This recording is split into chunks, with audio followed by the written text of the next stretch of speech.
Open your eyes. You're crouched behind a bush 50,000 years ago, and that roll hanging next to your toilet at home does not exist. It's dawn. The air is sharp and cold enough to make the hairs on your arms stand up. Under you isn't a mattress. It's packed earth, cold, damp from the night. You can smell wood smoke from the low fire 20 feet away. You can hear someone stirring, coughing. This is not complete silence. This is natural silence. Wind moving through trees, birds calling overhead, a river moving somewhere below you. And your stomach turns. You need to go, right now. Whether you stay alive this week depends almost entirely on what you do in the next 5 minutes. Not because going itself is dangerous, but because in a camp of 20 people who share the same furs, the same fire, the same food with their hands, how you clean yourself is how the tribe decides if you are safe to sleep next to tonight. Forget everything movies taught you about cavemen who grunt and don't care and just wipe it on the ground. Nobody survived by being that person. Archaeology tells a different story. In old caves and frozen latrine pits, we find little piles of moss that shouldn't be there, smooth river stones that are too clean, broken pottery worn down by fingers. Because here's what we forget. For most of human history, there were no antibiotics, no soap, no doctors. One infection in your gut could dehydrate you in 2 days. One infection in your camp could rip through the kids and the elders in a week. So if you smelled sick, if you looked sick, if you didn't take care of what we would call private business, very, very publicly, well, you got moved. Not banished right away, but moved to the edge, away from the fire, away from the warmest furs, away from protection. Hygiene wasn't vanity, it was social survival. Which raises a fascinating question. If they cared so much, and they had no paper at all for 99% of our existences, what did they actually use? Let's start with the softest thing, the soft tech. If you were a Neanderthal in a cold cave in northern Spain 50,000 years ago, you used moss. Not just any moss, sphagnum moss. The stuff that grows thick and spongy in bogs. When archaeologists sifted through ancient latrine sites, they found layers of it, clumped together, full of intestinal parasite eggs. So we know exactly what it was for. And it was genius.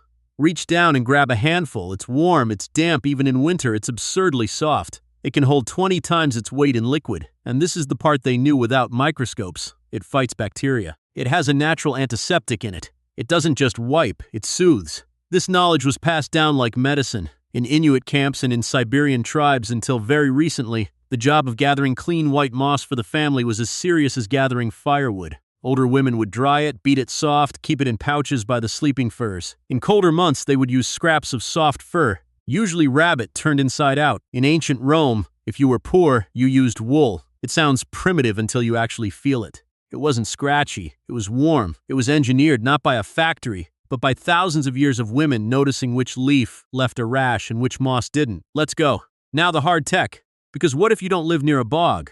What if you live where it's dry?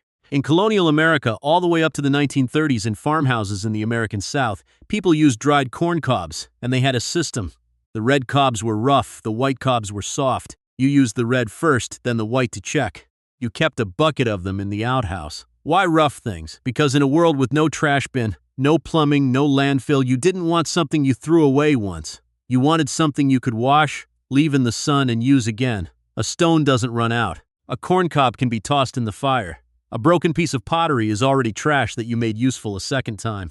It wasn't gross to them. It was practical. It was a technology that never needed restocking. Which brings us to the strangest system, the social tech. If you were born in the Islamic world or in India, for the last 400 years, you used water. You still do, a small brass pot called a lota. You carry it with you, you wash with your left hand, you eat with your right. It is flowing water, always clean, never reused. It is, by any medical standard, more hygienic than dry paper. And if you were in ancient Rome around 100 AD, you walked into a latrine that wasn't private at all. It was a long marble bench with 20 holes, 20 men sitting side by side, talking about grain prices, about politics. Greeks used personal smooth stones called pisoi. Romans scaled it to a city with shared sponges. In the corner of that Roman room is a bucket of salted vinegar water and a stick with a sponge on the end. The tessorium. You use it, you rinse it in the bucket, you leave it for the next person. We gasp because we think of the shared sponge. But the Romans were obsessed with running water. Their latrines flushed constantly with water from the aqueducts. That sponge was soaked in vinegar, which kills most of what makes you sick. For them, wiping with a dry thing and keeping it near your body felt far dirtier than washing with water, and a tool that the whole street shared. One human is vulnerable. 20 humans sharing one latrine become a system. Hygiene wasn't about privacy. It was about choreography. Everyone knew the steps. Everyone watched. For 290,000 years, we didn't have it. For 100 years, we can't live without it. When did it win? Let's go. Paper didn't win because it was softer. Chinese emperors had paper to wipe with in the 6th century, but paper was too expensive for anyone else for 200 years. You would not wipe yourself with it any more than you would wipe yourself with money. You used straw, leaves, whatever grew behind your house. Then in 1857, an American named Joseph Gaetti sold little flat sheets of aloe-medicated paper as a cure for hemorrhoids. People laughed. Then in 1890, the Scott brothers in Philadelphia put that paper on a roll and perforated it. They were too embarrassed to put their name on it. So when did paper finally win? It won for 3 reasons that have nothing to do with softness.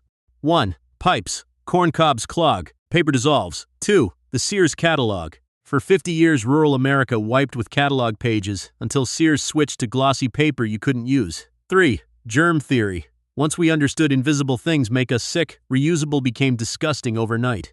Paper didn't win because it was the cleanest. It won because it was private, disposable, and it worked with pipes. It's sunset now. Let's go back. You're back in that camp 50,000 years ago. The cold is coming back. You walk down to the river, where everyone goes. The water is freezing. You clean yourself with that handful of moss, or river water cupped in your hand, or a smooth stone you picked that morning and washed. You walk back up. Your hands are red from the cold. You sit by the fire. No one moves away. Someone passes you a piece of meat. Someone shifts over to make room for you under the fur.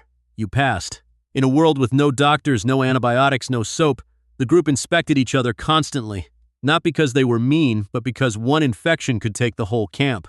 Your moss, your stone, your handful of river water wasn't primitive. It was a technology of belonging. The ancient human who spent 10 minutes carefully cleaning himself with cold river water and a piece of moss wasn't being vain. He was saying, "I'm safe. You can sleep next to me. You can share food with me." That roll hanging in your bathroom right now isn't just paper. It's 300,000 years of that same quiet inspection, just privatized. The material changed from moss to paper. The message never did.